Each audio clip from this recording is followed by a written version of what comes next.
Hello everyone, welcome back to Crowdfunding Countdown, where we look at all the board game campaigns finishing up this week. Yes, it's crowdfunding because they're so addictive. Oh, that plastic, it feels so good. My name's Chris George, and I read through every rule book when really I could just give you a brief synopsis and you probably would feel fine with that as well, the majority. But I do it anyway because I hate myself. And also, I like to be informed about the things that I say. We're going to take a look at everything that is leaving Kickstarter this week. Now, I'm recording this a little bit earlier, so if some things pop up with a short timeline, there's a potential that I might miss them, but drop them in the comments below because I will try to get to them next time because late pledges are always a thing. So we have a few that we're going to check out this week, and we're going to start right now. No, not over here on Backer Kit. You know what this Backer Kit was actually here for? Because I'm filming the last episode and this one back to back. I put this Backer Kit here to remind myself to stop because there was nothing else moving forward. It gave myself a nice void of nothingness in my tabs, so I would know, oh, there can't possibly be anything worthwhile talking about anymore, and then I could transition to the pick for me and pick for you. So we're going to take our look at the first one of this week, which is Burger Battle 2, and the Burger Battle reprint. So if you've been craving for burgers, you and me both. New burgers, new battles, same great game. Build your burger to completion and sabotage friends in this highly anticipated sequel. Sounds like I won't enjoy it, but we're still going to look at it because, you know what? Everybody's tastes are different. This video tickles me. It tickles me very much. It's a very good video. You should check it out. Very fun. Very funny. And you know what? You're speaking my language. $25 with free shipping. That's like $15 with 10 shipping. That's like a $10 game with $15 ship. That's like a $5 game with $20 shipping. So I imagine it's free shipping just to the US. Yeah, only ships to the US. That makes sense. This is a sort of game that does not interest me whatsoever, but I can see people who might enjoy it. I don't know if they're on this channel. You'll have to let me know. You're just trying to get the most ingredients. You know what? You're drawing cards. You're hoping to get the ingredients. You might have battle cards, and then you can do some zany stuff to each other. You need to get the right ingredients to complete your burger. Sorry, to bring your burger to completion. Gotta go with the rules on that one. Seems like a nice quality. And again, it's like a $1 game with $24 shipping, you know? If the shipping is $24, and it very well could be, this could be like a $1 game. Think about that. Don't know what this bid is, and I don't know if it I don't know if I'm poking fun at myself or at shipping. I'm not quite sure. Take what you will from it. That's the true point of jokes. It's in the eye of the burger completer. They do have the rulebook though. That's quite nice. I don't know why I haven't clicked on it. Like we know you get cards. I just want to see when you draw cards at the end of your turn. Probably to start your turn, draw a card. There you go. Do you have an ingredient in your burger in your hand? If so, you can play that ingredient and draw another card. Wow. So it's like Skip-Bo. We know where that ranked. No, it's fine. You know what? If you like Skip-Bo, you should get this one. If you like, it's Skip-Bo meets exploding unicorns. 25 with free shipping feels reasonable, right? Feels reasonable for the cost. They're not trying to milk you dry. They could have charged 25 and then charged shipping, and they didn't. So I think that's awesome. If that tickles your little burger to completion, that finishes Wednesday, September 27th at 12 p.m. Moving along to the Colossal Cat in the Box. 2 new expansions and larger-than-life deluxe components. Everything you need to play Cat in the Box. Yeah, this is one where I knew it was out there, and I kind of forgot that I even clicked on it, but I think it's great. Like, I think this was really emblematic at Kickstarter. This is likely going to be, you know, my pick of the week probably, because why would you ever pay for like a smaller game that's accessible and affordable when you could play like double or triple or even quadruple for the same game, just bigger?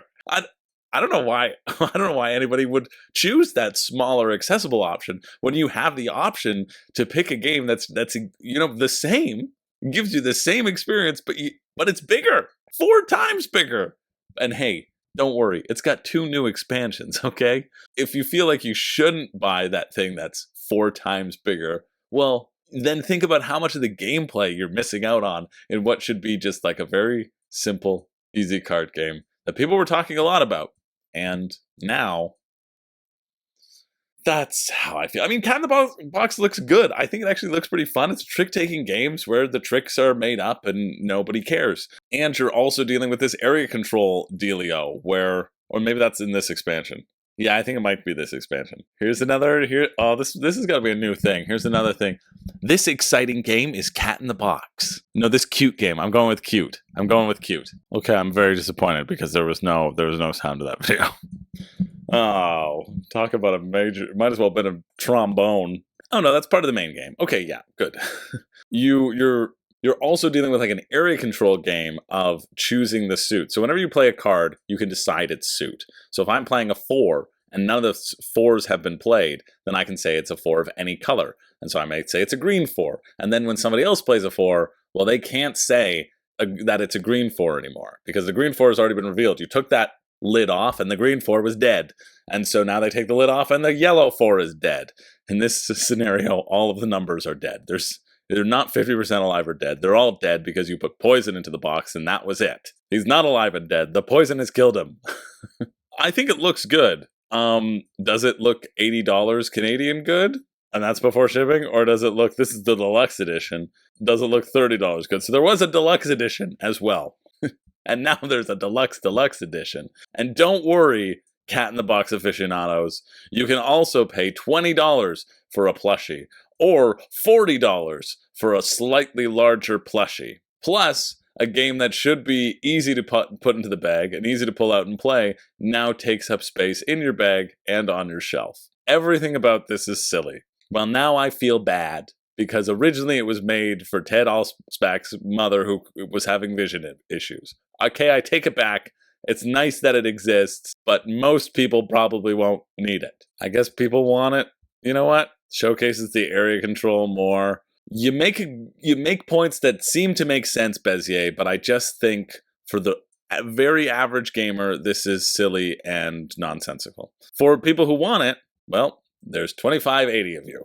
But for the rest of you, you're cut off. If you aren't vision impaired or have mobility dexterity issues, or just love your mothers or Ted Allspack's mother, well then you're not allowed. You're not allowed to get it. I won't be getting it. But I'm still interested in the base game. I think the base game's good, right? I think the size needs to suit the gameplay, and I think the original probably did that. And that's why everybody talked about it and enjoyed it. And it got a lot of buzz. And then they thought, okay, we can do another edition and it'll probably be fine. It's kind of how the cynical side of me might phrase it. But I hope that the other reasons are the true ones. And they were just altruistically trying to produce a game for those who had vision impairment and couldn't see a board or ask people around the table what's been played. Anyway, if you want that, that finishes Wednesday, September 27th at 12:01 p.m. What's the shipping on this, too? $18, additional $18. So you're paying $78, $77 to get this. $77 US, $100 to get a small trick-taking card game that you could get for like $20. Seems ludicrous to me, but there we go. That finishes Wednesday, September 27th at 12:01 p.m. Moving along. Oh, I forgot I put this up there now. And honestly, after the way I treated Ted's poor mother, I deserve it. Run the card game. The card game that simulates fleeing from a hungry grizzly bear. It's survival of the quickest. Now this feels like the fact that there are so many games about running away from bears, the fact that there are more games about running away from bears than there are versions of Colossal Cat in the Box makes me very upset, because there's at least 2. One's Outrun the Bear, and now there's this Run the Card game. I preferred Run the Jewels, the card game. And it's especially triggering because I don't read the bear on this. I read there's a comma. Will you escape, mama? Bear! How my siblings have been saying it inside that bear den to my mother as she wriggles free of her shackles due to her malnutrition. It's a horrid situation that my family's in, which, if you did not know, they've all been kidnapped by bears. I've said it maybe once before. It was subtle. It was subtle, so you may have missed it, but I didn't. It was a cry for help, and so it had to be subtle. But they were fully catfished and kidnapped by bears, each and every one of them, every single one. I'm sorry, I'm trying to figure out what game they're playing here, because it looks like they're playing the age-old game of paper and dice. And as far as I know, we outlawed that game in the 19th century. Blank paper and dice? No, that's not for you and me. Of course, They took this page from Board and Dice magazine before they were, the company Board and Dice. Those poor souls. Anything is better than paper and dice, except one particular card game that we covered last week. That's worse. It's worse than anything. It's worse than ouch. Okay, sorry, I take it back. Paper and dice is probably still better than ouch. You take turn picking up and discarding cards so that you have the best hand. So it's all random in terms of what cards do you have. Then they say run if you think you have the best cards. But if you just have minus cards, well, then you lose. There's that. But you know what? Cute art, funny theme. If you're a sadist, switcheroo should affect everybody's hand. If you're going to be wild and zany, you might as well go full hog with it. This one is 25 without free shipping and probably similar card count. See, like between this and Burger Barn, Burger Boys, Burger Completionist, sorry. It's Burger Completionist every day of the week, right? Burger Battle 2 versus Run the Bears? No. Oh, also no shipping information? Just to the US. And no shipping information. Jeez, what are you doing? Is it free shipping? I don't know. I don't know because you didn't tell me. And you should have that on your campaign page. But hey, it's just hit its goal. So it is going to be a reality, and that's exciting. It's always exciting when something hits a goal. I think the art is actually very lovely and will bring the fun. Without the art, it's just less interesting gin rummy to me, which you could play with a bicycle deck of cards. But if this seems exciting to you, check it out. That's Thursday, September 28th at 7:55 a.m. Moving along to Tycoon India 1981, the board game. Industrialists take part in nation building in a post-colonial India. Will you emerge as the next tycoon of the country? Maybe. Man, I forget that I clicked on all of these. Let's check it out. I know it's bad, but the whole time I could not focus on it because the gizmos is upside down in the background. And I'm sorry for pointing that out, Tycoon India. And you probably noticed it too. And you're like, it doesn't matter. It doesn't, but oh man, it does. Okay, 90 to 180 minutes. This is a heavy, highly interactive economic strategy board game. Let's get it. In the game Tycoon India 1981, players represent big industrial houses of India that are trying to dominate the 6 key industrial sectors: minerals, fuel, agro, power, transport, and finance, by obtaining rights from the government and building factories on a map of India. Although the goal is to be rich, they must try to influence national policies to their benefit, as well as gain political favors to break ties. For the first time, with multiple bidding style mechanics, action selection, map area control, and multiple paths to victory, we have a Euro game telling the story of the 5th largest economy in the world, India. I thought it was higher.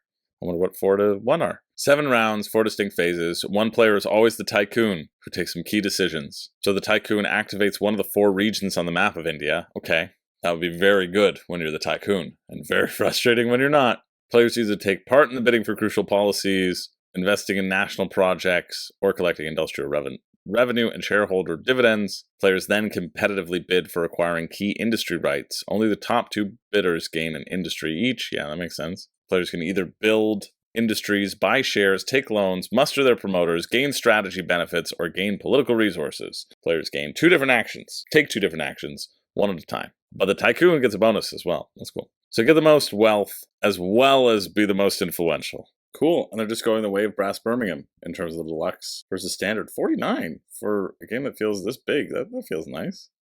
The rulebook is like 3/4 down the page. Not excited about that.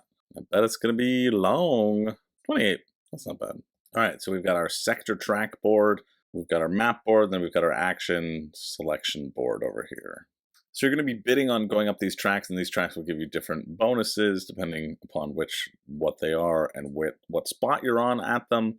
And see, each industry is like, hey, you can go up the production level and gain influence. Influence being sort of the key points in the game, in addition to money.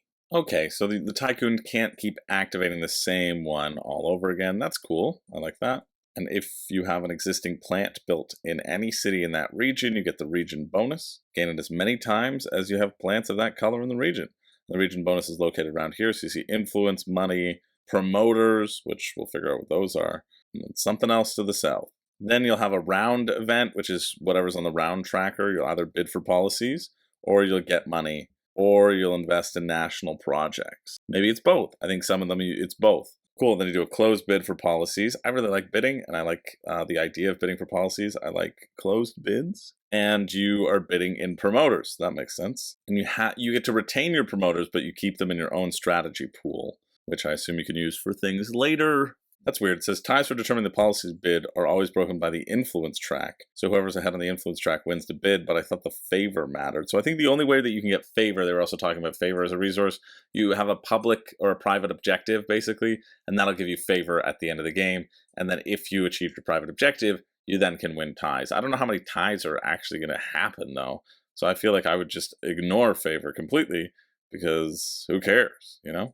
Anyway, you're bidding for policies, and then you're bidding for industries. Policies being specific cards. I think that's what we were looking at beforehand. Yeah, this is a policy card. Oh no, this is a policy name, and then this is an industry. So they just have different things on them, different benefits. And there are different policies. There are industrial policies, which give end game points, economic policies, which are consistent income, and then liberal policies, which are one-time benefits. Okay, cool. And then finally, you get to do your actions. Build stuff in a place and get a benefit. Share, you can boost your asset value. You can directly buy a share of any one opponent. You check the lowest valued share token of that player, and then you pay the money and you take that share token. And they can't stop you from selling their share. You basically just take control of it. Muster, you can add more promoters to your strategy pool to take powerful strategy actions in later turns. Then you have strategy. If you have enough promoters in your strategy pool, you can take this action. So you can do that with some sort of promoter cards. Artie's busy being adorable right now on my lap. We're holding hands. See, somebody will. Somebody will do that with me. I thought I was going to leave right at that moment. And that's what the number of this symbol underneath that sort of main action board looks like. That's the number of different strategy actions. It shows how many promoters are required. So you're managing your promoters to do these sorts of things. You're trying to get money through dividends and asset valuing. And then finally, you keep doing that until the end of the game. Scoring, I'm interested. And I'll tell you about scoring after I get Artie's dinner. Okay, final scoring. Keep it going. Total asset value, total influence. If both winners are a single person, you win immediately. If they're different players, you proceed to step 3. Then it's the favor for between the asset and the influence winners. Oh, okay. That's kind of, I really like that. I really like that, actually, because you can just go full force in one direction. If you think you got the most favor, then you can win it. But if you fail in the favor, then you lose. Or if you manage to hit that balance, if everybody's doing a balance, then you don't have to worry about favor. You just need to worry about edging out the competition and devoting your time to that. I like that. I like that a lot. Favor tokens, add the favor value from favor tokens collected throughout the game, and that might change something, right? Like if you see I've got a lot of favor and I'm going hard on money, everybody's going to be chasing money because they know if I win money and I've got the most favor, they're screwed. Cool. Really like that as a scoring condition. Like this idea of the map, like this idea of bidding over things and choosing what to win and what not. Yeah, this seems great. And 49 bucks. Yeah, 49 feels really good. Nice. Let's see what shipping is. India, $5. Awesome. Way to go, India. Oh, everywhere else, not as much way to go. US, $19 shipping.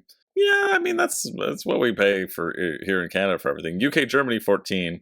It depends where it comes out of. And then Canada, 29. So this standard edition is actually closer to 80, which is like 110. I mean, $50, you got me sold. 110, I don't know. Still is pretty cool. Probably too rich for my blood. But if that interests you, check it out. It finishes Thursday, September 28th at 10:15 a.m. All right, let's move along to Railways of the Lost Lands. It's raised a lot of money. An endlessly replayable railroad strategy game.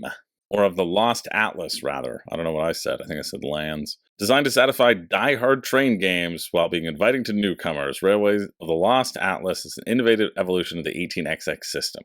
Oh yeah, give me this. Oh, yes, Kickstarter, yes, Railways, yes, Asterisk Games. You know how Papa likes it. Papa being me. If that wasn't clear, I got excited about this right above my head. Give me that. Oh, give me that rulebook tab. Give me that rulebook tab. Oof, long game. 4+ hours, 3 to 5 players. Micro game, 2 to 3 players, 1 to 2 hours. Cool. We've all played 18XX games where the routes we build on the map develop generally from the same from game to game. We've all played them. Every single one of us. Players take on the role of individual investors launching minor companies building infrastructure and generating revenue to increase their stock value or reinvest in the company. Minor companies eventually merge into major corporations that have the freedom to expand their operations. The minor companies have distinct abilities that persist even after merging into the major corporation. So it's Ankh, the train game, to make for exciting combinations and unique identities. Alright, they say they've taken great care with the rulebook to make it accessible to people who are not used to 18xx games, and I am not used to 18xx games. Yeah, it's for the 28 pages. That's okay. I love that in a round you can basically do whatever you want. You can do a whole bunch of stuff, and you can do not a lot. You can issue shares, you can lay track tiles, you can place a hub, or you can run your trains, and then you distribute your earnings to everybody who owns the shares of the trains that you're running. Yeah, I mean, it seems fine. It seems like a pretty standard 18xx, but it does seem accessible if you wanted to get into the genre.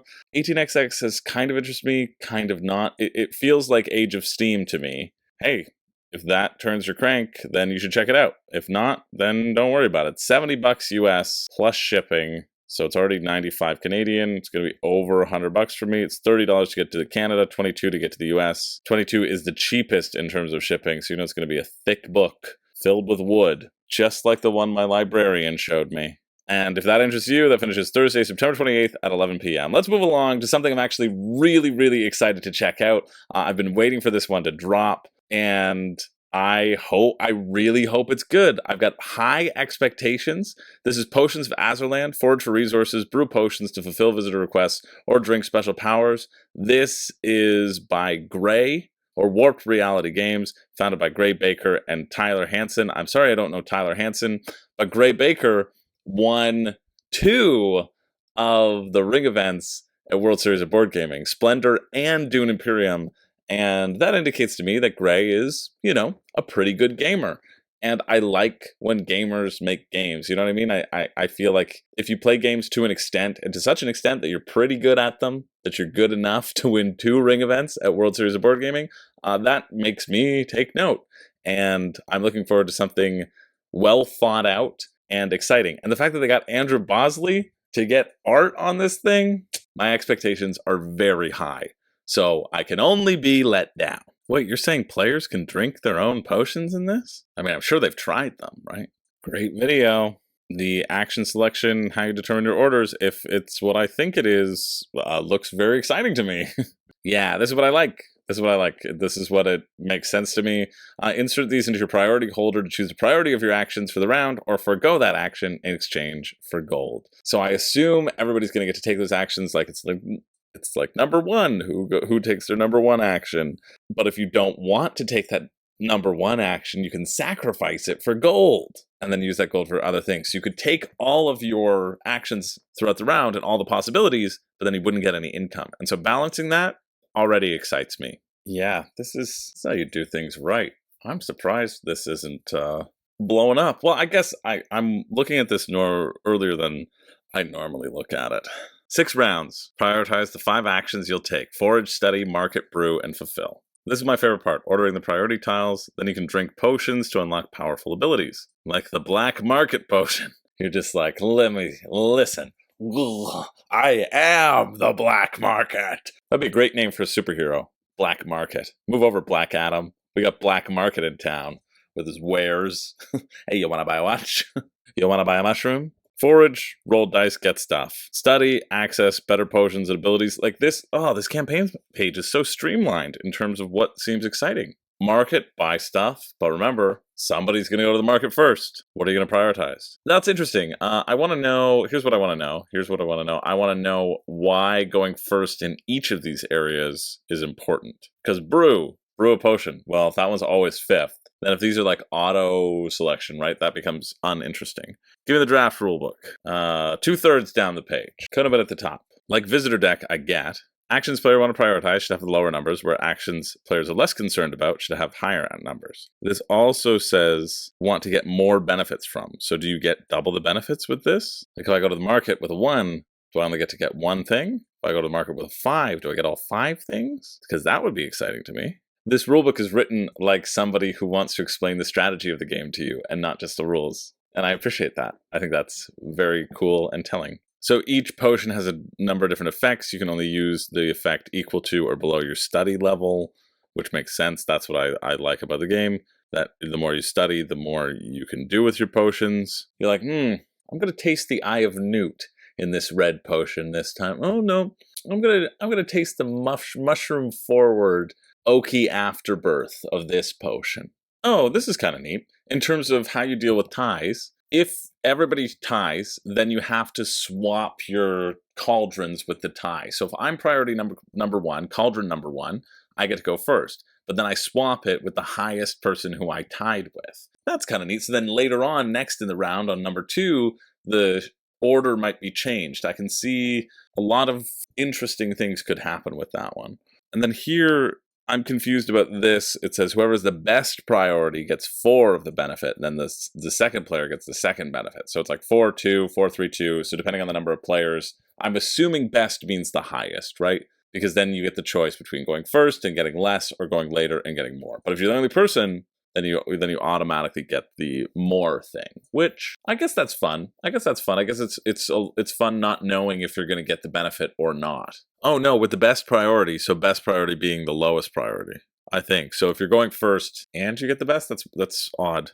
Closest to Cauldron 1 is considered to have the best priority, so it's whoever goes first is the best priority. Yeah, this is the only page in which best appears. Is confusing to me. The player with the best priority will simply take the action first, then the second best priority may execute the action. So I assume its best is number 1, which I feel like having it inverse would be more interesting. But I guess for foraging, right, you want to commit to it being first, commit to being first to forage, and then you get to roll things. That makes more sense thematically. So study action moves up the study track based on your priority, so it's ×4. So if you put it as a 5, it's ×4. Seems weird. A better priority number. Markets refresh at the beginning of every round, so if you go first, you can just buy everything, and nobody else can go. Players have the ability to exchange ingredients at a 2-to-1 ratio anytime while in the market. Okay. Brew an amount of potions based on their priority. So brew action, you want to be high. Market action, you want to be low. Study action, you want to be high. Forage action, you want to be low. Fulfill orders based on your priority. Which priority? Maybe this will have been fixed and answered by the time this episode airs, hopefully. You get bonuses for study effects. Yeah, that's fine. How many do you fulfill?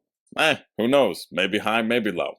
Not sure. Seems like it would be low, and then you get to fulfill first. Or it would be high, and that would be the number of things you could fulfill. But it's not that. It's in the market. You can just do whatever you want if you go first. So you better go first in the market. And then you score points at the end of the game with visitor cards, potions, and gold. So every potion is worth 2 points as well. I mean, so it's pretty much going to be all about these visitor cards, right? The visitor cards, which give you a bunch of points. This guy wants 3 of them, and he gets you 8 points. Oh, here we go. A lower number is a better priority. A better priority for the forage allows you to trigger multiple times. A better priority for the market lets you take lets you take the action before other players. So I probably misinterpreted the study action right here. Because it said 4 knowledge, and I was assuming it was 1 × 4, and then it was the number ×4, but I guess that's incorrect. So I guess you just get 4 knowledge because of this table right here, instead of getting like 2 knowledge. Okay, that seems a bit better. So you always want to go low. Everything is better if you go low. That makes sense. Sorry it took me so long to get there, but we did. Great. Okay, and I'm glad we did, because now I'm once more excited about it, and I was prepared to not to be. I've seen that picture before. Meg was very happy when Andrew Bosley drew that for her, and it's in the game now. That's kind of cool. I don't know if that happened before or after. What's shipping? That's what we want to know. Okay, $19 to ship to the US, Canada, $24.99 Canadian, or $28.99 Canadian. Still, that's like $19. Still, it's like $19 US. That's actually not horrible. But so 28 Canadian, so it's sitting at 67 Canadian right now, so it's almost $100 to get this game. Yeah, that's too bad. Maybe it's 95 to get this game as the base game, or if you want the deluxe game, then you're looking at around 100 and almost 140, 130 to 140 to get the deluxe. The deluxe, I think the deluxe gives a Kickstarter board gamer everything they want, and I do love that the base game is 49. That also feels reasonable. So yeah, it's just the shipping that always kills you, but what can you do? That's Kickstarter. Check that out if you like. I think it looks pretty cool. That finishes Thursday, September 28th at 11:24 p.m. Moving along to Panda Royale, a beautiful and energetic dice drafting game for 2 to 10 players. Let's draft those little dice, baby. Seems like a very simple game. Each dice does different things. Then you roll the dice. You add the numbers together, you hope you have the highest score, the dice will modify different things, and then you draft some more dice and you roll the dice again. You're just rolling dice over and over with a bunch of colorful dice. How much are you? $39. Ah, dang it. 39 bucks. How many dice? 106 dice. Like, I get it. There's a ton of dice in here, but 39 makes it 53 Canadian, and then shipping is going to make it like 70 bucks. I would much rather get a bunch of 106 colored dice from Temu. Oh, wait, no, that's not the sponsor of this video. Screw them. From wish.com or somewhere. You get just like a bunch of these and then just learn the rules and do like a print and play. You know what I mean? Give me like a $5 print and play, make your own thing. That's what I prefer. I also don't know if just writing your number every round is going to be annoying or if it's not going to be annoying. Also, little petty dice running around. But you know what? It is what it is. Deluxe. Well, you get some dice trays. That's okay. What's shipping? $10 to the States. So you're looking at $50 for a dice drafting game. I'm looking at $90 for a dice drafting game. I think you know where we stand on this, but if you want to check it out, that finishes Friday, September 29th at 3 a.m. Moving along to Chants of the Old Ones, Chants for the Old Ones. Still have a few to go in this week. This is Raise Your Cult and Summon the Old Ones in this new horror strategy game from Lovecraft Cthulhu Mythos. That's kind of cool. I've never really heard of this Cthulhu Mythos. Do people make it? That's a unique theme. Kind of a unique theme, right? I don't think anybody's done something in this theme before, so cool. Yeah, unique, probably on your shelf. Summon an old one before any other player. Your cultists will infiltrate the cities of Arkham, Innsmouth, and Kingsport, exerting their influence of power. They will recruit new characters for their cult, summon lesser creatures, and shake off the pesky investigators while attempting to invoke their old one. I know which old one I'm interested in invoking. Do you mean me? You know what I mean? Oh, stop it, you I won't charmer. stop, Maggie. I won't. Wait a minute. Were you calling me old? No, I was just... Because we've been together for so long. Oh, yes, you're my old man. That was close. Deck building, so you start with the same cultists, and then you evolve.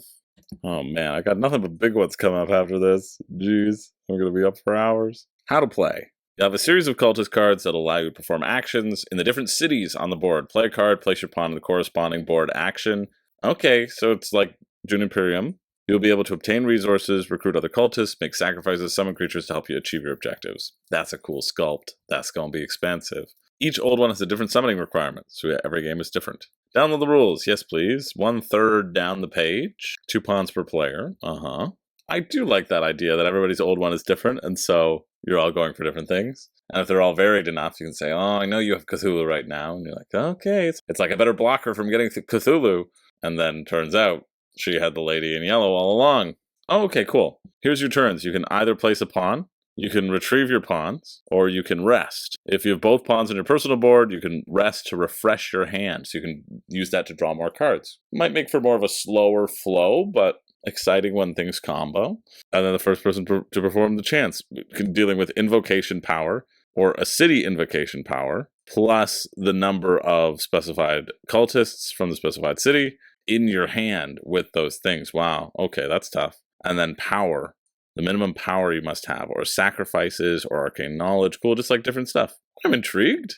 I think this looks neat. 45 euros for the retail. Or you can get a big old weird Cthulhu just ready, which if it worked for Cthulhu Death May Die, Bestiary book, which I don't care. And then there's a little campaign mode, or solo gameplay mode as well. Nobody needs another campaign in their life, let's be real. But you do get to evolve your cult. Yeah, I think retail, again at that $49 price point, this is a good week. Like, $49 feels a nice average, especially on Kickstarter when you have to pay shipping, right? And then stretch goals, you just get some extra investigators and a couple extra cards. That's what it's going to be. Shipping are €9 to the UK and Europe, €14 for USA, 19 for Canada, Australia, Asia. So for me, it's like €64. It's like 90-something dollars. Again, a little bit too much after the shipping to make me want it compared to the other sort of deck builder worker placement games that I have and want and can get at retail.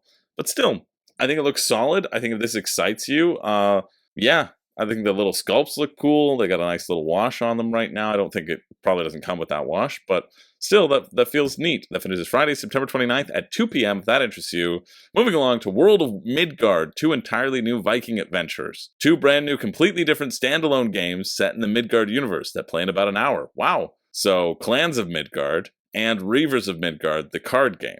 You've heard of Champions of Midgard and Reavers of Midgard, not the card game, and now there are these 2. Let's see what they're all about. Both seem pretty uninteresting to me. $56 for both of them together? I don't think so. But let's give a little bit more of a breakdown for you all.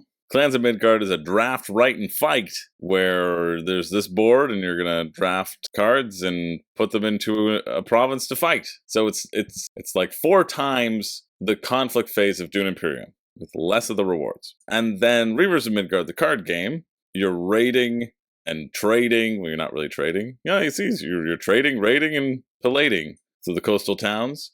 Plunder gold and acquire prestigious loot. Become the most celebrated captain.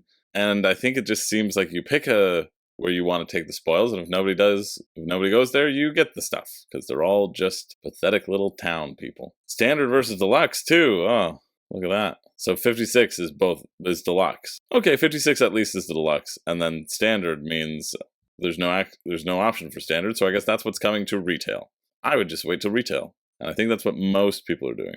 Anyway, Clans of Midgards. Draft rune cards. You reveal the rune cards, and you resolve each of the following. Give the god card to the player with the most favor. Cross off the drafted runes. Add your glory. Only if it's higher than the last round. Defeat monsters by drafting 2 or more. Count your clan symbols to see which clans support you. And then you assign warriors to the map according to your clan's territories, which you've also drafted and are on the cards. Alright, that's starting to seem a little bit more interesting. Cross off ships equal to the number of Drakkar you drafted and assign more warriors. Activate Valkyries, and then resolve combat in areas that meet or exceed the warrior limit. After 4 rounds of drafting and resolution, score each area on the player sheet and recognize the new Jarl of the Clans of Midgard. Okay, I think there's enough information here on each card and there's enough different tracks and different applications that it could be interesting. Definitely could be interesting, but I'm not bursting at the seams to try it. Again, I'm not like a huge roll and write person. Reavers of Midgard, let's see there how to play. Select a destination card and reveal simultaneously. Move your token to the chosen destination and then resolve the action. Collect the spoils from the bottom of the card, but if there's 1 or more player present there, add 1 terror token and negotiate how to split the spoils. So you have to say, okay, we'll negotiate how to split the spoils, and if you don't split them, then bad things happen to you. Travel to Roskilde, recruit Reavers for your crew. Reveal a supply card, add more spoils. After 10 rounds of raiding, trading, and recreating, score your token spoils cards and Reavers to see who ascends from Captain to Jarl. It doesn't really tell you why the terror token matters, so let's look at the rulebook for that clarification. I guess it's a bit more interesting too, because there are actions on the cards. So if you know people need the actions, that kind of indicates why someone might go somewhere. So there's a couple reasons to go into a place. I want to know what terror does. Probably just negative points at the end, similar to Scoundrels of Skullpoint. Oh, each player loses points based upon how many terror they have. -1, -3, -6, -10, -15, -21. So it only affects you in terms of that like cluster of terror. The cluster of terror. Yeah, I just think it looks just fine. You know, the Midgard name has a lot to live up to with Champions of Midgard or whatever it's called. I think that's what it's called. I have it on the shelf over there. Played it once. It was fun. $10 shipping is okay. 15 to 12, yeah, sure, for 2 games. I just don't see the reason why the deluxe is valuable to anybody, and I think nobody else does as well. But a few people do, so I'm happy it's funded. That finishes Friday, September 29th at 2:05 p.m. Moving along, over to GameFound, we have Hoplomachus, Pandora's Box expansions, and the base game reprints. This, of course, is Chip Theory Games. This, of course, is probably going to hit 1 million, and I'm not going to have had the time to do the 5 reasons as well, but it hasn't yet, so maybe it'll pull the burn cycle. Sorry, Chip Theory. Let's check it out. Now, we all know with Pandora Box, very fierce creatures have escaped, but this is by far the scariest of them all. Right here, not gonna take it. Here, it's a torso that looks like a face. You better watch out. That's the face people make when they see Chip Theory's dropped another campaign. I can tell you that for free. Well, I'm gonna pack it. I just know. All right. New to Hoplomachus? Let's start here. I've never played Hoplomachus because it is a solo game, and I don't primarily game solo, right? Remastered was for 1 to 4 players, but Victorum was the solo version. I believe that it's probably best as a solo game, just like Too Many Bones is best at lower than 3 players. But it's an arena combat campaign game for 1 player. It's not easy to learn hard to master, though. It's easy to learn complex to master, so that makes it okay. In Victorium, you select a hero to navigate an epic world featuring 8 unique gladiatorial arenas and a variety of unique combat challenges. Again, in the standard chip theory style, all of these combat challenges will be with chips and dice. At the end of the first 3 acts, you face off against a Primus, one of the heroes you didn't select, so it's not the end of 3 acts, it's the end of each act. And then finally, you can take out Pluto's Scions if you win the game. So very similar to Too Many Bones in terms of cycling through, except you have 4 mini-bosses and you have some choices to not do combat, right? You kind of have a little mini-map of how you can not do combat, basically. Now, Remastered, as they say, is a single-session arena combat game with solo, cooperative, and PvP options for 1 to 4 players. Same underlying combat mechanics as Hoplomachus Victorum. You could just take on a bunch of people, or you could take on each other. Again, I just feel like Victorum and Hoplomachus are meant to be soloed, and I don't really hear about people talking about them in the multiplayer arena. Maybe that'll all change if at one point they say, hey, Chris, please review the multiplayer version of it, but until then, that's probably how I feel. How does Victorum work? Oh, you friggin' jerks. No, give me a rulebook. I don't want to watch an hour and 40-minute video about how to play Victorum. No. Shame on you, Chip Theory. Why do you think that's acceptable? I guess I think it's acceptable because your games are so expensive that you should invest at least that much time in making sure that it's the right game for you. I take it back. Good for you, Chip Theory. No, nobody's going to invest that much time. People just think, ooh, I like Chip Theory, and then they back, and then they sits on their shelf for a bajillion years. Give me the damn rulebook and I'll look at it, finally. Pandora's Ruin, for Victorum specifically, gives you 5 more modules, so just a bunch more stuff that you can fight with new evils, basically. Dark Days make it a little bit harder. You can feel the effects of your Scion throughout the game, so it's not just like, so it ties it in a little bit more thematically. Then there's the arena cards. 8 completely different arenas to learn and master in Victorum wasn't enough. Now step back into these once familiar arenas to discover new secrets. So 8 double-sided arenas. Oh, okay, cool. So doubles the arena content. That's kind of nice. Your rivals. So this is to spice up the end of act. Basically just a bunch of cards. Okay, cool. I do like that you get to see it in advance so you can plan and you can try to adjust to whatever's happening. That makes that a little bit more exciting. Faces of Evil. The Scions. Just add some new Scions to your game. Who doesn't like more things to fight? And then Mercury's Boots Quick Play. Mercury's Boots, lovingly referred to in the Chip Theory offices as Quicktorum, is a whole new way of experiencing your Victorum campaign, and half the time or less a full campaign would take. Okay, so you fast travel, you can skip some of the acts, you can just make it a bit smaller. And you can try it out as well. Honestly, all of those things sound good. If you're a fan of Hoplomachus, I imagine you would be excited about all of them. Then there's new content for Hoplomachus Remastered. Gives you new arenas, so they're probably larger, with their own game modes for solo and PvP. Cool. When Victorium Remastered was first released, there were questions and mysteries swirling about the sand. No, you just didn't include them. And then you heard people saying, where are the Vesuvians? And you're like, I guess that's what we'll do for the expansion then. They weren't in hiding. Get out of here. So another faction in there, because you're going to be facing a number of factions in Remastered, because it's kind of co-op, right? So instead of facing just like one-off stuff. Do you like the color around the chips, though? They needed to be better in Unbreakable. And then Condemned mode. You'll recreate Pandora's daring escape, taking on the role of the lowly wretch. A prisoner has been locked away for so long that both they and the world have forgotten their name. I imagine it's Pandora. And then Naumachia mode. Module 3 sees the famed arena flooded to facilitate a new kind of game, a simulated naval battle. So you stick your chips in a boat and you push them around? I don't know if that's super exciting, but it's a new way to use your chips and push them around on a board, so maybe that's exciting to you. And then finally, new content, crossover content for the Hoplomachus series. Makes remastered chips playable in Victorum. Okay.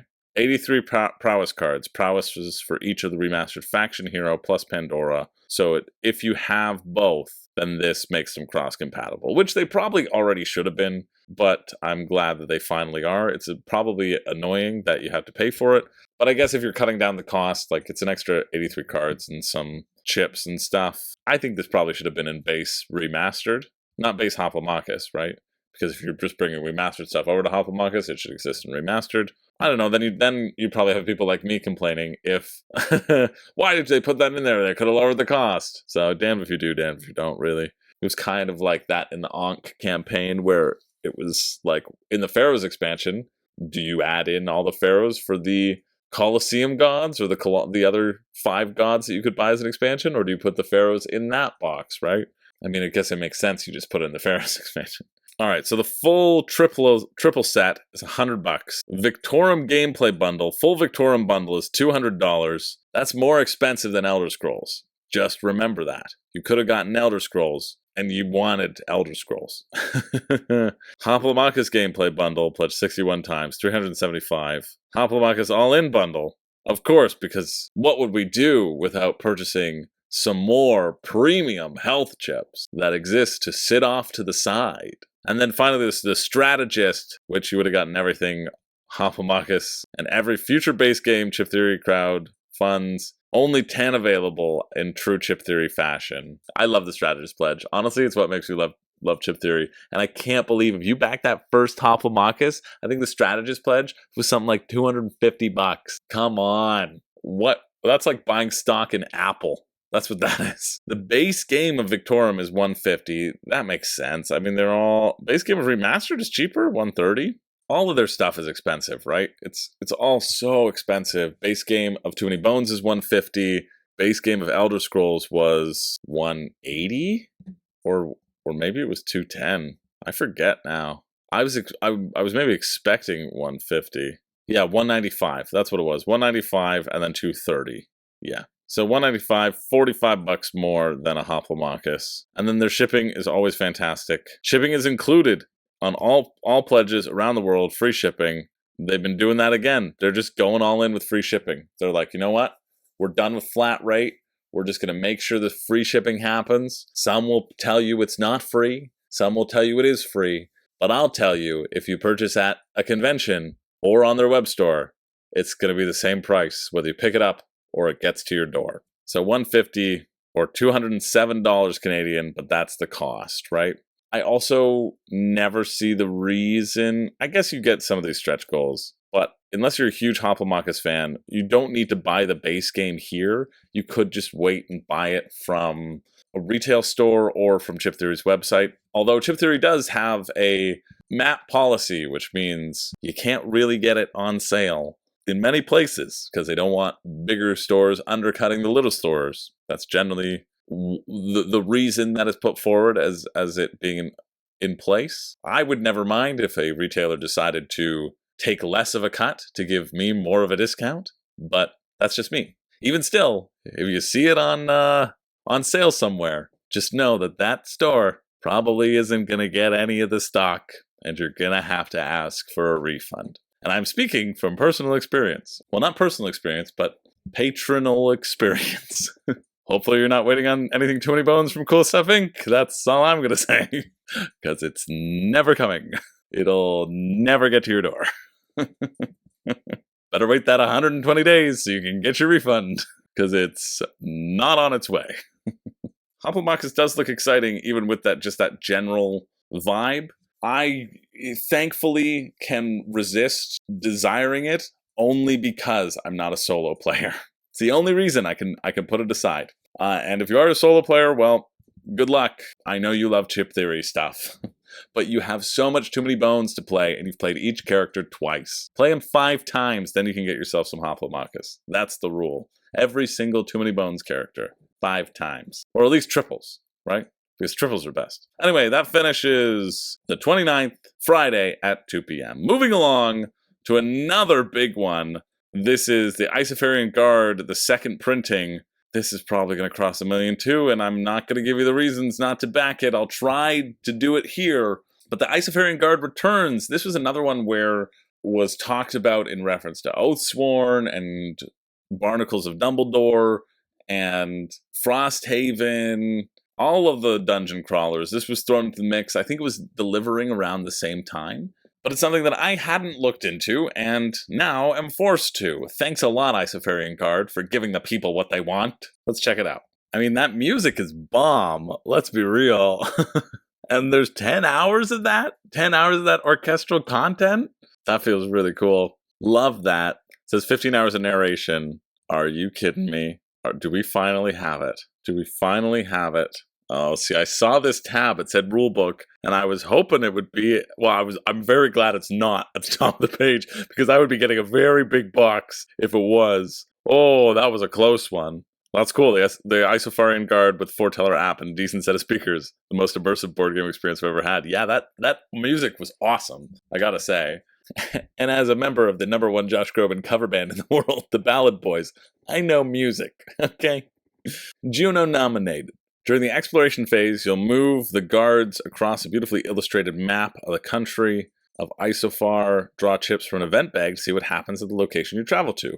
Compass means you've found an open road. Then you can get some events. If you keep on finding open roads, a skull chip means you've found the enemy in the wild. Means you've activated Isofar's trap card. 3 unique enemy encounters at each node. That's kind of cool. Oh, so 1 for 1 skull, 2 skull, 3 skull. And it's at the specific node, too. That seems sweet. And then your bag building. Once in a battle, you utilize the bag building system. I guess that's why it appeared on our pool building system. You utilize the bag building system, draw chips from each of the guards' bags, and activate various abilities while balancing your resources to defeat the enemies. Oh, cool. And like each guard wants a specific type of chip. That seems neat. In each campaign, you'll control 2 guards. Just 2 lone guards out there on the cold road. All right. I see, Isofarian Guard. More like Sorry.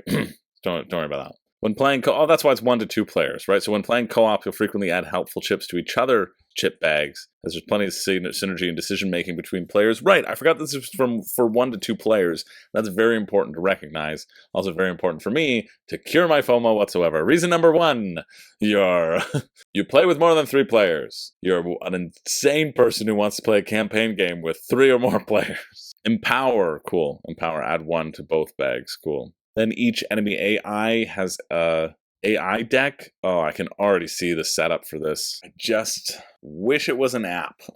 Then when enemies are defeated, you'll obtain helpful materials, which you can use to craft powerful new equipment. I'm really impressed with this how to play write-up right now, though. I feel like it's really giving me a good sense of the actual mechanics behind it. Normally, how to plays are garbage, but this one is nice. I mean, the video was garbage in terms of mechanics. It was just all, look at our awesome music and trailer directed by Zack Snyder, who doesn't know any other effect other than slow motion. It makes it epic. Each guard has a skill tree with unique unlockable upgrades. How many guards are there, I wonder? More than 2? Seems like it would be enhanced. Well, because you want the orchestral music, so getting it narrated as well, kind of cool. I do want to listen to a scene from the game. Let's see. Dang! That's a great sound design. Oh man, that's a good sound design. I've done a little bit of sound design for other projects, and it's tough. It's tough to get the right balance. It's tough to get the balance of like sound effects underneath the vocals and the music. Really good, really fun. I mean, I can see how it's going to be immersive.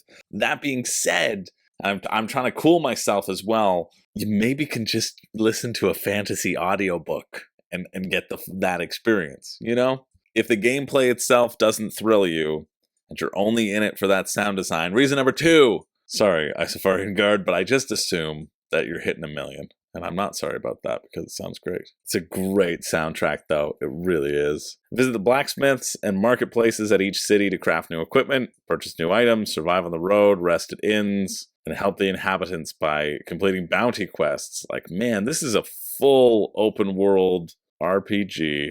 You can rebuild a fort, your base on a dual layered board. That's great. Isofarian Guard, you can play as long as you'd like for each session. Use the game tray system, snapping the lid. Yeah, that's so important. Iridia looks like it has that as well. Just being able to put your stuff away quickly is huge. How to play. We've got the official rulebook, How to Play video series, and our official Rule Pop rules website down below. Rule Pop, that's kind of cool. I want to check out what this rule pop thing is. Rules reference, detailed rules. So you go point of interest are green nodes. Green nodes, talking about the nodes. Oh man, that is so good. This is really good. Every single rule book that's over 40 pages should have this. Oh man, is this good. Great job. File's too big to preview. Yeah, that makes sense. 41 pages. God damn, I'm good. And, well, no, it's not more than 41. It's double, because it's double pages. So 80-page rulebook, right? Yeah, if you'll load for me.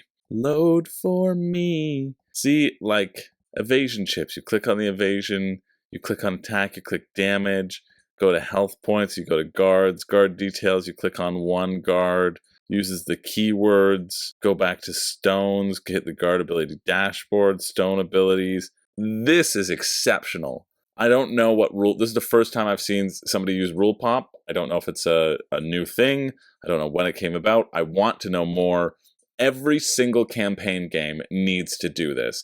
Every single book where you're constantly flipping through the pages on the reference book. Like, I played Massive Darkness again yesterday. We were playing a scenario, and it was a really tough scenario, very fun.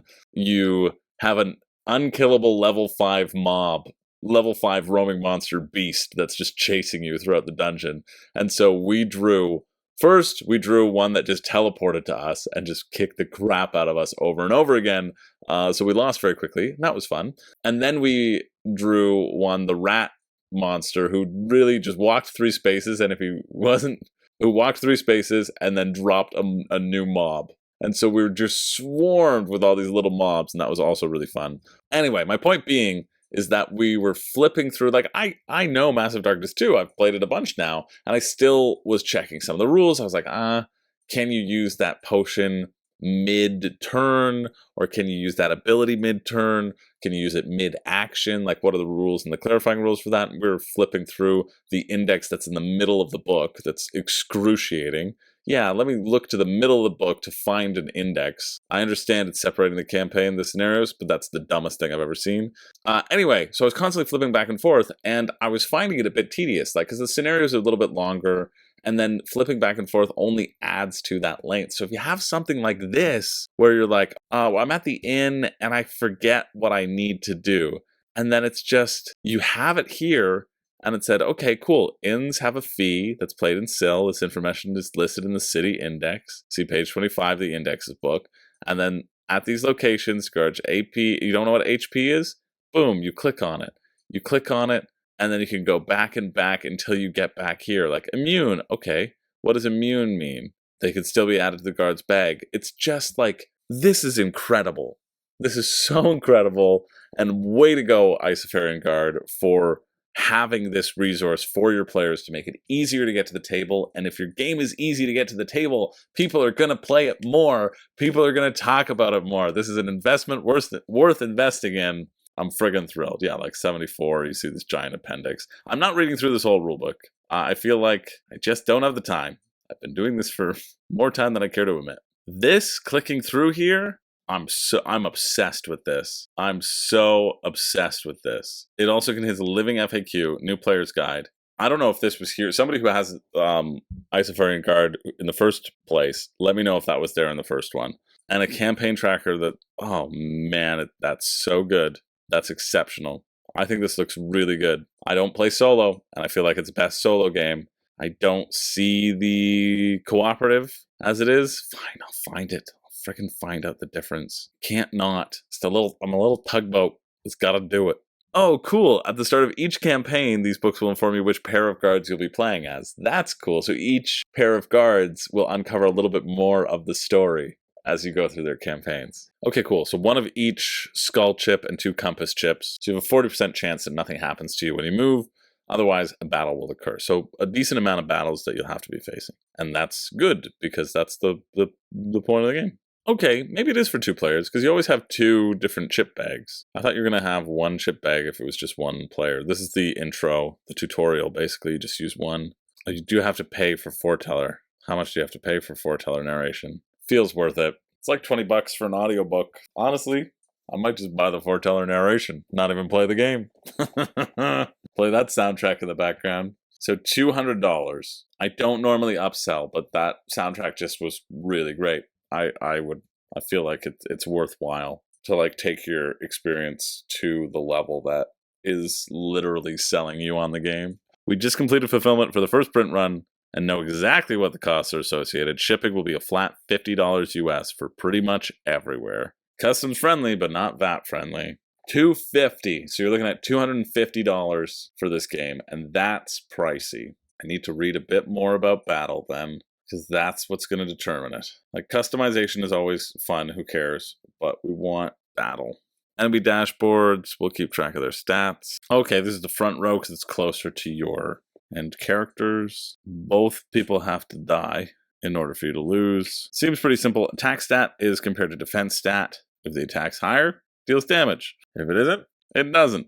You can retreat, but the enemy still gets to punch you in the face as you leave. So you're going to get a number of action points, then you get to draw chips according to those action points. Only black chips count against draw, and players must draw until the count is reached or the bag is empty. It's a bit, I don't quite understand that. Black chips.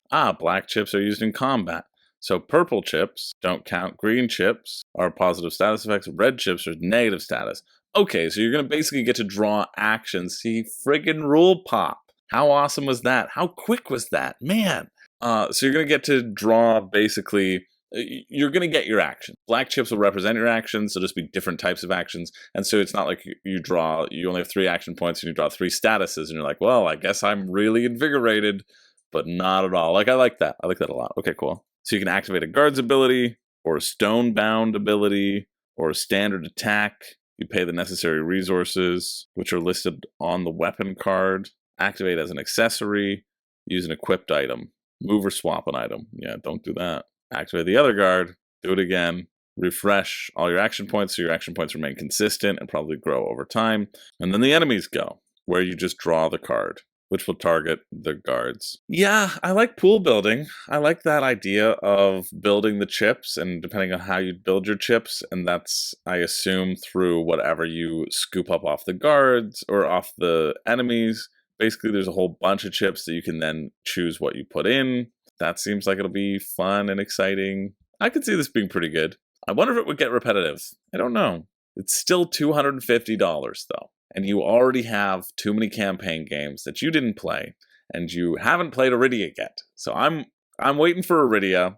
But this looks pretty good, honestly. I don't know how much the slow narration. I have this problem with all sort of narrated text-based games, and I guess it doesn't matter if you're doing the foreteller, which I think I would want to do on this one because, again, of the soundtrack. But I have this issue with a lot of campaign games that have a lot of narrative text to it. So 15 hours of foreteller narration means 15 hours of your experience is just sitting and listening. And it depends if you're in the mood for that or not, really. But the bag building seems fun. The world is one that I think I would enjoy exploring and delving into. I like chips, and I do like bag building, but I think I'm going to like Iridia's dice-based system and exploration a little bit more, personally. But of course, I've got very high expectations for Iridia, and they can only be let down. Anyway, that's a brief look at Isofarian Guard. If that interests you, that finishes on the 30th, Saturday at 12:59 a.m., aka Friday night. That rule pop, though, honestly, that puts it above so many other campaign games. It really should. It really does. All right, let's move along. We still got 3 decent ones to cover. Well, 2 big ones to cover and 1 that's odd. But this one is Rogue Angels. It's made its goal. I'm very happy about that. A cooperative 1-4 sci-fi adventure crawler with multiple paths, player-driven solutions, evolving characters, and intertwined stories. I was rooting for this one. 1,000 pages campaign. Ugh, 16 Heroes Legacies. Yeah, that's kind of what I was, before we get into it, that's what I was saying about the other one. It's like the amount of time that you spend not actually playing a game in a campaign game and going on that journey it's off-putting to me. You know, that's why I like my campaign games. That's why I kind of like Gloomhaven as a campaign game, because it's really focused on the scenarios, and then you do the story and you're like, okay, that doesn't matter whatsoever. Am I going good or am I bad? Which one do we do? I guess I'm good this round. Okay, we pick that option of the very clear-cut decision-making. Like, it's just trying to be a game, right? I think the ambition with a lot of these campaign games is to give you an awesome, incredible narrative experience that's enriching and puts so much of the world in your hands. But I also think that like a simple game can provide that story. Like a good game provides that story through what happens. You create your own story in these games, right? You remember the moments where you drew that. I can only think about mushrooms this one. I guess I'm saying mushroom. You drew that mushroom and you made yourself super tall and you jumped on that Goomba, or you jumped on that Roomba, the evil Roomba that was taking over the castle, right? It just needed things to be clean. And we tell these stories and we remember these moments because they're unique, and they're unique ways of approaching a way of fighting. And I feel with a campaign game, a lot of campaign games don't necessarily trust that their game will provide that and need to extraneously provide that. That's the fear I have with a lot of these large narrative campaign games. It should be the game itself that provides that narrative and helps you fill in the blanks, but it's created by the player. And I think it's a little bit more special if it is created by the player. Maybe that's another reason if it hits 1 million. Take that. Yeah, clip that or something. Anyway, let's check out Rogue Angels, because this, again, is a huge, ambitious project that I was rooting for, and I'm glad it came back, and I'm very happy for them that it's funded. I've already looked at it a little bit, but let's give it a second look. Yeah, that was a pretty epic video. I don't know if you're going to get that experience in the game, but I love what games sell you the experience is, and then when you zoom out, it's you just with a little standee going pew pew pew pew pew pew pew. What I'm most curious about is these potential conversations between characters. I think I read that somewhere that you can have those, and I just don't know how weird that'll be to do that mid-game. This is putting itself forward as Mass Effect, but in a board game form. I feel like it wants to just be a video game. And I also thought there was a weird thing where everybody voted on what to do, and the commander got to vote twice. So I guess if you're playing a 4-player game, everybody can vote. If you're just playing a 1-player game, you could do what you want. You can kill the civilians and see what happens. This choice seems exciting, though. The choices that you can face in this, I think, is cool. Rogue Angels merges tactical combat and action management with asymmetric abilities in a hectic fight against behavior-driven enemies with combined dice and card play. Ooh, you got a little card play going, don't you, Rogue Angels? Oh, that's this little sliding scale that you have with personalities and relationships. That's cool. Dang, this one also looks really cool. I knew this one looked cool, though. Like, I remember when they reached out earlier on in the first campaign, and I looked at it then, and I thought it looked cool, and it looked way larger than what I could handle. 16 heroes. You got my buzzwords going. Cooldown mechanic. Okay, I want to know more about that. I want to know the hit point system. Hacking. Okay, hacking is fine. It's just push your luck minigame. Who cares? Behavior-driven enemies. This is also interesting to me. Okay, I want to know more about all of these things. Nice buzzwords, but what do they actually mean? And all legacy changes are resettable. I love that from like a sustainability standpoint. 6 campaign books. Jesus. 16 hero figures, 16 hero standees. Guess if you want both, would just make them standees. Everybody has their own unique action cards. Bunch of more standees. Oh, and custom bases with dials. That's kind of cool. That's great for like tracking hit points and stuff. Nice. Really slick idea. And a realistic funding goal. Way to go. Now, where is... And even more previews. Yeah, he was really busting his butt to get it out to a lot of people. Rulebook in the Rogue Angels Dropbox. Yep, that's what I want. Press kit. We can see it. List of media and previews. Cool. Rules and campaign. Campaign. Yeah, let's look at the campaign first, actually. For 1,000 years, the Galactic Assembly of Sovereign Civilizations has governed the Burning Suns by providing a forum for cooperation between the most advanced species of the galaxy. The longest peace in galactic history was achieved, a truly golden age of harmony and prosperity. Unfortunately, however well-intentioned their foundation, however principled its leaders, no civilization can endure forever. Eventually, inevitably, the assembly failed. War is now spreading like wildfire, stifled by bureaucracy. There we go. No, if you make a mistake talking, you're done. Your narration is over. What a good ending line, though. War, after all, is good for business. Speaking of rules, we do have a few. First and foremost, some security precautions. Can't be too careful when there's a war on, you know? Follow me. I find this very charming. I find this campaign to be really charming and very kind of readable. No, get me back to the Dropbox. There are rules afoot. 48 page, yeah. I read through this a while ago. I really like this. Read and learn while playing. Read the mentioned rulebook pages according to how far you are in the campaign book. So mission brief, 10 to 12. After the first turn, then you read 16 to 19. Cool. So let's find our answer. Choose 2 characters, get your action cards, get your character sheets. I like this a lot. This personality, the fact that your personality will also develop your skills and the potential interactions you have. The idea and the promise of it, very exciting to me, and I hope it yields. You know a character that you invest so much time into is gonna die and be removed from the game at some point. You know that's gonna happen, right? I don't wanna spoil it for you, but I'm cocoing it for you. That's what's gonna happen. Okay, you have to elect a player who's the commander. You can be relevant for some mission parameters and also break ties and decision points. Cool. So generally there'll probably be a specialty, and then you'll probably say, okay, this is the commander. You're gonna be Shepherd today. Okay, so each mission seems to be located and connected to a turn limit, so you just have a certain amount of turns before you can do a thing. And that makes sense because one of the examples it was showing was, hey, do you tell the ships to bomb the ship that you're on? Because then you're going to have fewer turns to get out. Players can perform the turns in whatever order they want, but still you're exhausted until somebody else goes. I wonder if it doesn't say if you can perform the same action twice. So you can play an action card, you can concentrate, or you can rest. So you move all your cooldown cards one spot to the left, and when they leave the area, they go back into your hand. This is also cool in terms of damage, because damage kind of blocks you up as well.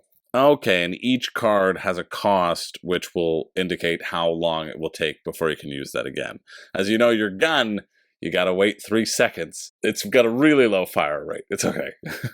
Alright, so that's the cooldown mechanic. Damage cards, and it's put onto your cooldown track, which is annoying. Let's check out behavior-driven enemies. What do they mean?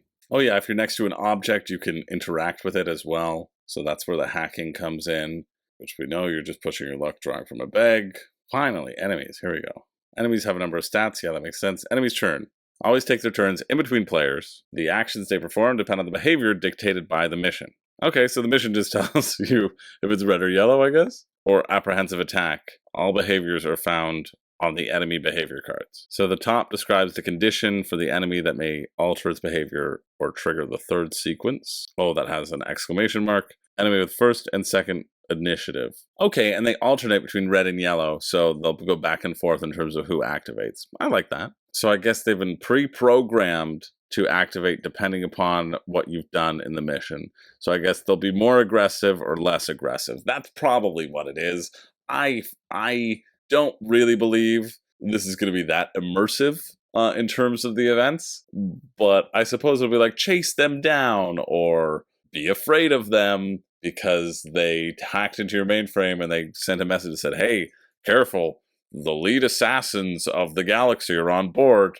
Better not fight them. Okay. And then you walk in and you're like, yo, what's up? And you pull out your katana and you're just, then they run away. So, okay, maybe that's interesting. Maybe that's sort of variation, but I think it's just going to be push and take of how aggressive do they act. I don't see how much more in depth you can do it than that, but still looks kind of cool. What's the shipping? Because it's 107 euros, but there is a whole print and play for 15 bucks. If you wanted to print out this whole thing yourself, in which I don't know what that's going to cost you, but I just love that the option is there. How many people have done it? 87 people. Yeah, 87 people are like, you know what? I'm going to experience that. Maybe they just want to read through the campaign, you know? Maybe they just want to read the story.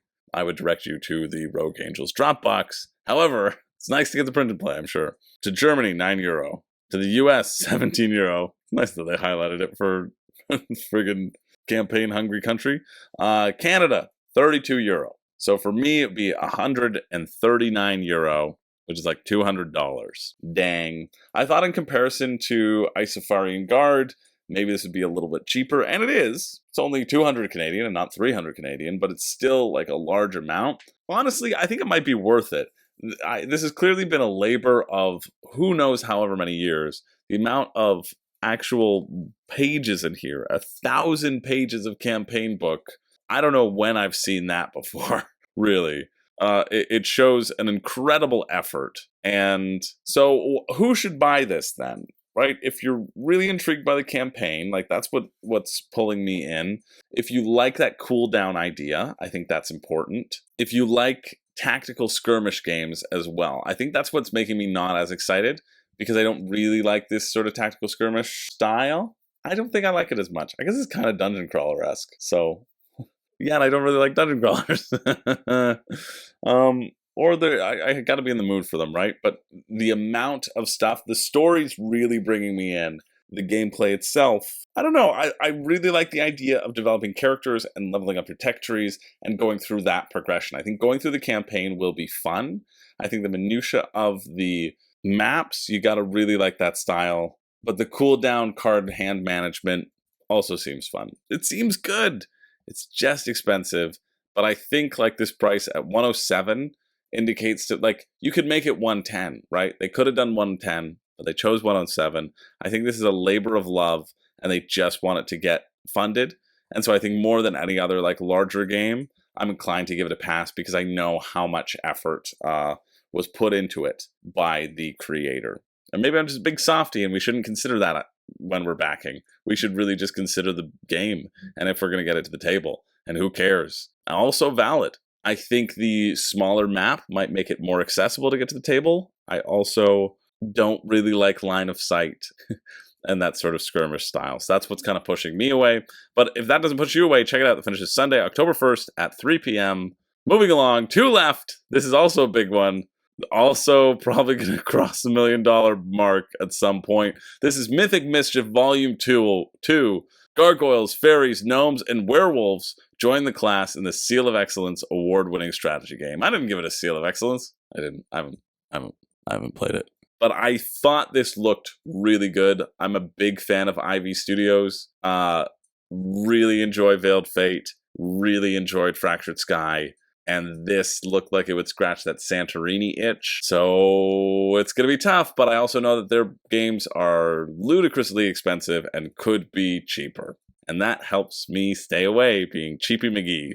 Anyway, let's take a look at these new factions. I mean, it looks good. What can I say? It looks as equally as good as the first one, and probably as expensive. $59 for the standalone with the 4, right? Or you can get it with painted minis that they've now been doing because they did that with Fractured Sky. 40 extra bucks to paint the minis. I don't think you need them. Like, be honest with yourself. Don't get the painted minis on this. All the factions are different colors purposefully. You just need them as little things to run around. It's an abstract game, and it's not going to enhance your experience all that much as something else might. That's cool, this returning backer reward. If you want to get everything Mythic Mischief, they're trying to sell it to you for $159, 216 Canadian. Like at that point, it's an abstract game. It's a small abstract game. Looks really cool. I like asymmetry. I like the concept. I really love how you level up your skills and make your skills stronger. And you have this little race timed to get to the most amount of points. Ivy Studios, they make really good games. They do. I'm a big fan.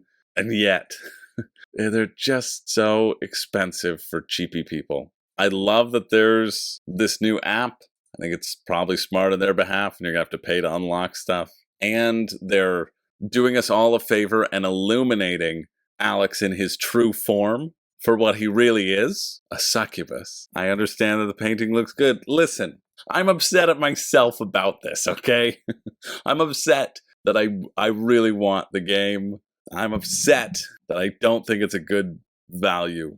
But I'm also upset that I know it's probably a fun game and you'll enjoy it, and maybe that's what makes the value worth it. But I'm not spending $100 Canadian, which is what it would be on a little abstract game for 4 factions of an abstract game. I'm just not doing it. It's so charming though.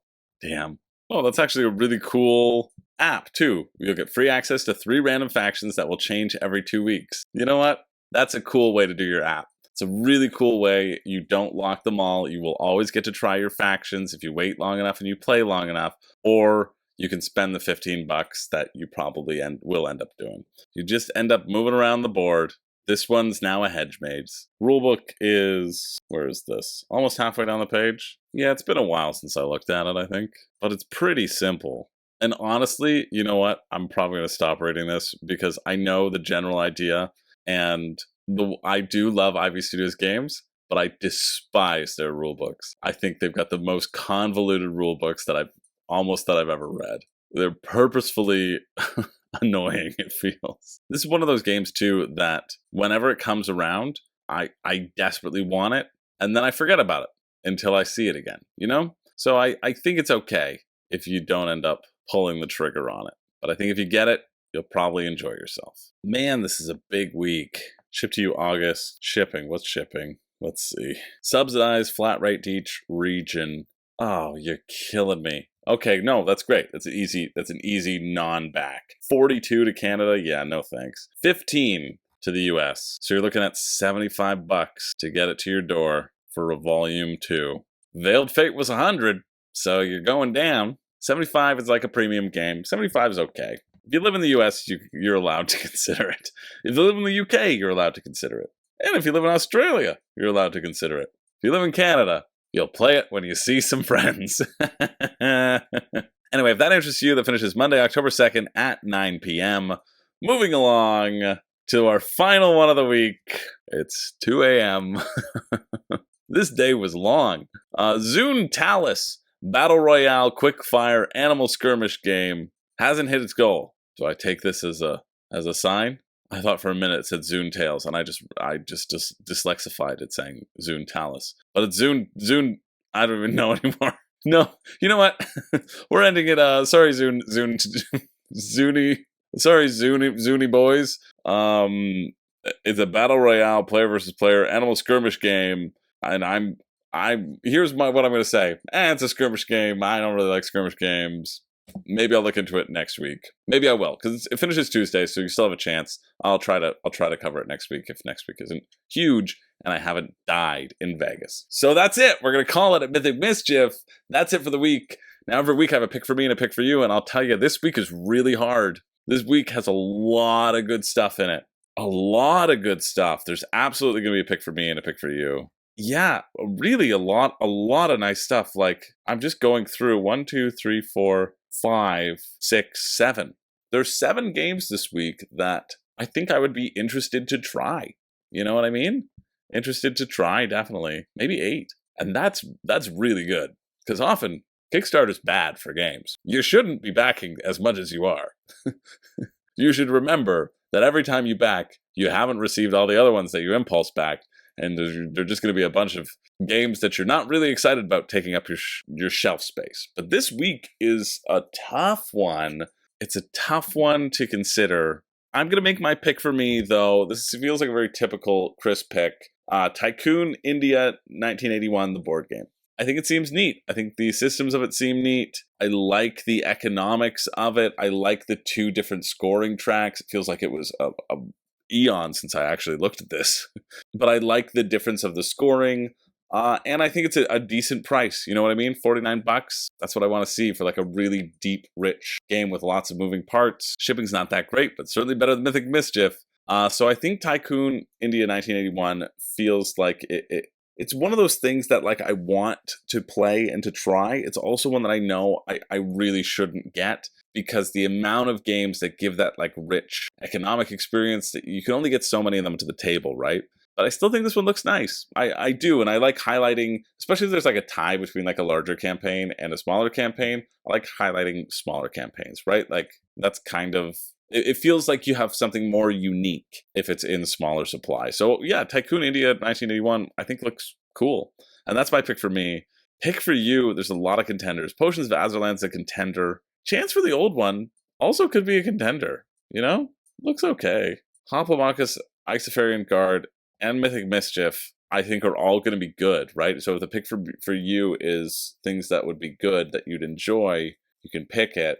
Rogue Angels also looks fun, and it's supporting that indie creation. there's a lot of really solid games that I've spent the day looking at, and as much as I complain about the cost, Veiled Fate is great. Fractured Sky is great. I think Ivy Studios makes great games, so I think I'm going to give it to Mythic Mischief. But like really close amongst all those that I listed.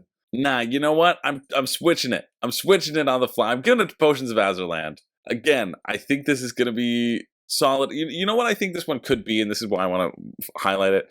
I think this could be of like similar appeal as Flamecraft. You know how crazy everybody's been for Flamecraft? I feel like this could be a similar appeal and feeling. And the main reason, because in Flamecraft, you're just like drowning in resources and then fulfilling objectives or fulfilling tickets or whatever. And I feel like you're doing that in this as well. But here you have the benefit of that action priority, which I think is an interesting mechanic. So you know what? Sorry, Mythic Mischief, you just missed out. I'm giving it Potions of Azerland, again, highlighting the smaller designers, and I think Gray has very capable hands, and the fact that this is 49 versus 59, let's give it to the 49, baby. I mean, although after shipping, I think if you're in the US, they're equal. So they're equal. But not if you're in Canada. Let's give it to Potions of Azerland. Yeah, I think it could hit in that sort of Flamecraft era and weight. It's kind of how it feels to me. Those are my picks. This was a tough week. Thanks for being here. Wow, this was a lot. Let me know if you're interested in anything. Are you backing anything? Are you going for one of the bigger campaigns? Are you spending $1,000 on stuff right now? Because you very well could, completely easily, and that would be a lot of money. But yeah, I'm interested. Let me know what's tempting you and what you're going to be resisting as well, because you know that you're just getting sucked into the I want to buy a new thing. And you could also go to your board game store and look at all the shelves and feel like, oh yeah, I could buy something really cool here too. New doesn't always mean better, but there were definitely a lot of fun ones this week. So a fun one to look through. I hope you're having a wonderful day. My name's Chris George. I don't have a catchphrase, but I thought I was going to get to edit videos today, and that did not happen. But tomorrow's another day. Seems like it's time for this Zune Talus. I got it right to go to sleep. Sorry, Zune Talus. I'm sure you're doing very well. See you later.